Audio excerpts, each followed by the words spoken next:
ಬೆಂಗಳೂರಿನಲ್ಲಿ ಅತಿ ದೊಡ್ಡ ಕೇಕ್ ಶೋ ಶುರುವಾಗಿದೆ. ಇತ್ತೀಚೆಗಷ್ಟೇ ಈ ಕೇಕ್ ಶೋಗೆ ನಾನು ಹೋಗಿದ್ದೆ. ಈ ರಜಾ ಸಂದರ್ಭಗಳಲ್ಲಿ ನಿಮ್ಮ ಮಕ್ಕಳನ್ನ ಇಲ್ಲಿಗೆ ಕರ್ಕೊಂಡು ಹೋಗಲು ಇದೊಂದು ಒಳ್ಳೆಯ ಸೂಕ್ತ ಸ್ಥಳ ಅಂತಾನೆ ಹೇಳ್ಬೋದು. ಮಕ್ಕಳಷ್ಟೇ ಅಲ್ಲ, ದೊಡ್ಡರಿಗೂ ಕಣ್ಣಿಗೆ ಮತ್ತೆ ಮನಸ್ಸಿಗೆ ಮುದ ಕೊಡುವಂತಹ ಒಂದು ಸ್ಥಳ ಅಂತಾನೆ ಹೇಳ್ಬೋದು. ಇಲ್ಲಿ ಅನೇಕ ವಿವಿಧ ಕಲಾಕೃತಿಗಳನ್ನ ಕೇಕ್ಲಿಂದನೇ ಮಾಡಲಾಗಿದೆ. ಇಲ್ಲಿ ನೋಡ್ತಾ ಇರಬಹುದು ನೀವು, ರಾಮ ಮಂದಿರವನ್ನ ಎಷ್ಟು ಅಚ್ಚುಕಟ್ಟಾಗಿ ರಾಮ ಮಂದಿರ ನೇರವಾಗಿ ಹೇಗೆ ಕಾಣುತ್ತೋ ಅದೇ ರೀತಿಯಲ್ಲಿ ರಾಮ ಮಂದಿರವನ್ನು ನಿರ್ಮಾಣ ಮಾಡಲಾಗಿದೆ ಕೇಕ್ನಿಂದ. ಇನ್ನೊಂದು ಕಡೆ ತೋಟದ ಮಧ್ಯೆ ಕುದುರೆಗಳು, ಆ ತೋಟದಲ್ಲೇ ಒಂದು ಅರಮನೆ, ಹೀಗೆ ಹಲವು ರೀತಿಯ ಕಲಾಕೃತಿಗಳನ್ನು ಕೇಕ್ನಿಂದಲೇ ಮಾಡಲಾಗಿದೆ. ಕೇಕ್ನಲ್ಲಿ ಮಾಡಿರುವಂತಹ ಒಂದು ತೋಟವನ್ನು ನೋಡಿ, ಆ ಕುದುರೆಗಳನ್ನು ನೋಡಿ, ಆ ಕುದುರೆ ಗಾಡಿ ಪಕ್ಕದಲ್ಲಿ ಹೆಣ್ಣು ಗಂಡು ಮಕ್ಕಳು, ಹೀಗೆ ಎಲ್ಲವನ್ನು ಕೇಕ್ನಲ್ಲೇ ಮಾಡಲಾಗಿದೆ.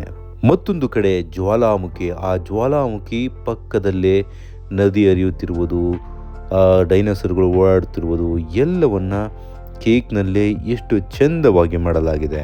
ಈ ಜಾಗದಲ್ಲಿ ದೊಡ್ಡವರು ಚಿಕ್ಕವರು ಎನ್ನದೆ ಎಲ್ಲರೂ ಬಂದು ಸೆಲ್ಫಿಯನ್ನು ತೆಗೆದುಕೊಳ್ತಾ ಇದ್ದಾರೆ. ನಾಡಪ್ರಭು ಕೆಂಪೇಗೌಡರ ಸ್ಟ್ಯಾಚ್ಯೂ, ಈ ಒಂದು ಕೇಕನ್ನು ನೋಡಿ, ಭಾರತ ಚಿತ್ರರಂಗದ ಸೂಪರ್ ಸ್ಟಾರ್ಗಳ ಹಾಗೂ ಅವರ ಸೂಪರ್ ಹಿಟ್ ಚಲನಚಿತ್ರಗಳ ಪೋಸ್ಟರ್ಗಳನ್ನು ಕೂಡ ಮುದ್ರಿಸಿ ಅಂದವಾಗಿ ಒಂದು ಕೇಕನ್ನು ಮಾಡಿದ್ದಾರೆ.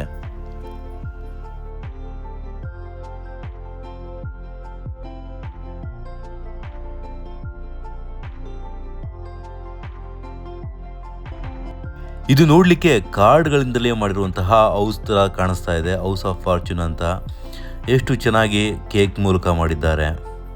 ಸೊ ನೋಡಿ, ಮಕ್ಕಳಿಗೆ ಇಷ್ಟ ಆಗುವಂತಹ ಒಂದು ಬೊಂಬೆಗಳು.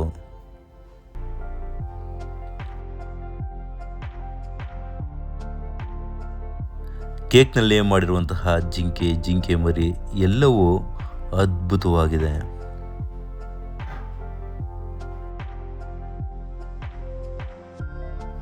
ಈ ಜಾಗ ಬಂದು ಅರಮನೆ ಮೈದಾನ, ತ್ರಿಪುರ ವಾಸಿನಿ, ಗೇಟ್ ನಂಬರ್ 3ಯಲ್ಲಿ ನಿಮಗೆ ಬರಲಿಕ್ಕೆ ಎಂಟ್ರಿ ಫೀಸ್ ಇರುತ್ತೆ.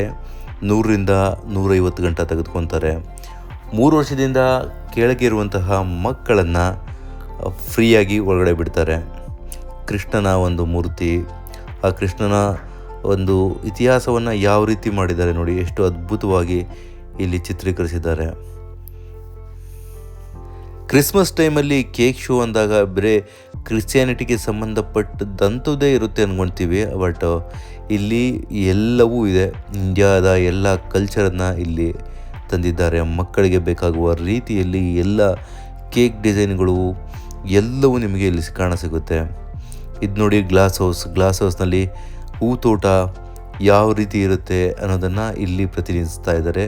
ಅಂದರೆ ಅದರಲ್ಲಿ ಮಾಡಿ ತೋರಿಸ್ತಾ ಇದ್ದಾರೆ. ಅದ್ಭುತವಾಗಿ ನೋಡಿ, ಆ ಹೂಗಳು ಸಣ್ಣದಾಗಿ ಎಷ್ಟು ಅದ್ಭುತವಾಗಿ ಮಾಡಿದ್ದಾರೆ ಆ ಹೂಗಳನ್ನು.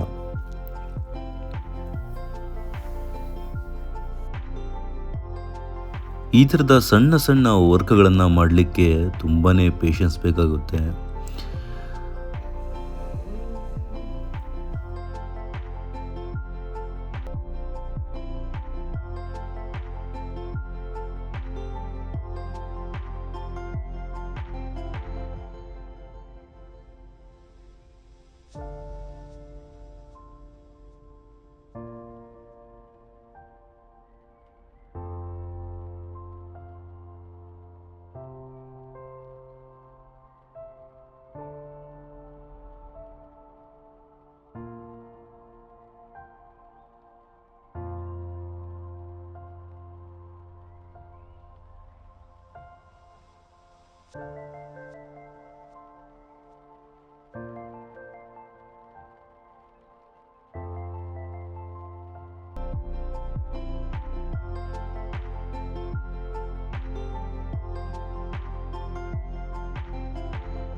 ಇಲ್ಲೊಂದು ಕಡೆ ಹೊಸ ವರ್ಷದ ಶುಭಾಶಯಗಳನ್ನು ಕೋರಿ ಒಂದು ವಿಶೇಷವಾಗಿರುವಂತಹ ಒಂದು ಕೇಕ್ನ ಶುಭಾಶಯವನ್ನು ತಿಳಿಸಿದ್ದಾರೆ.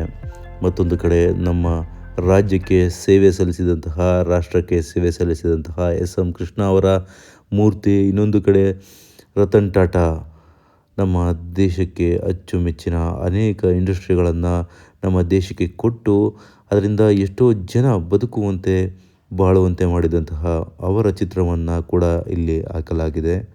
ಅಂದರೆ ಕೇಕ್ನಲ್ಲಿ ಮೂರ್ತಿಯನ್ನು ಮಾಡಲಾಗಿದೆ. ಇದು ಪೂರ್ತಿ ಸಂಪೂರ್ಣ ನೋಡ್ಬೋದು ನೀವು, ಯಾವ ರೀತಿ ಮಾಡಿದ್ದಾರೆ ಕೇಕ್ನಲ್ಲಿ ಅನ್ನೋದನ್ನೆಲ್ಲ ಪೂರ್ತಿ ಇಲ್ಲಿ ಹಾಕಲಾಗಿದೆ. ಒಂದು ಸಿಟಿಯನ್ನು ನಿರ್ಮಾಣ ಮಾಡಿದ್ದಾರೆ, ಕೇಕ್ನಲ್ಲಿಯೇ ಒಂದು ಸಿಟಿ. ಮತ್ತು ನೀವು ಹೊರಗೆ ಬಂದರೆ ಸೊ ನಿಮಗೆ ಅನೇಕ ಬೇರೆ ಬೇರೆ ವಸ್ತುಗಳನ್ನು ಕೊಳ್ಳಲು ಕೂಡ ನಿಮಗೆ ಒಂದಷ್ಟು ಶಾಪ್ಗಳಿದೆ. ಸೊ ಆದಷ್ಟು ಬೇಗ ಹೋಗಿ ಸೊ ನಿಮ್ಮ ವೀಕೆಂಡನ್ನು ಎಂಜಾಯ್ ಮಾಡಿ. ಈ ಜಾಗದಲ್ಲಿ ಮನೆಗೆ ಬೇಕಾಗಿರುವ ಎಲ್ಲ ವಸ್ತುಗಳು ಕೂಡ ಇಲ್ಲೇ ದೊರೆಯುತ್ತೆ. ಹಾಗೂ ಕೇಕ್ ಶೋವನ್ನು ಕೂಡ ನೀವು ನೋಡ್ಬೋದು. ಅದೇ ರೀತಿ ಮಕ್ಕಳಿಗೆ ಬೇಕಾಗಿರುವ ಅನೇಕ ಆಟಿಕೆಗಳು ಕೂಡ ಇಲ್ಲೇ ನಿಮಗೆ ಸಿಗುತ್ತೆ.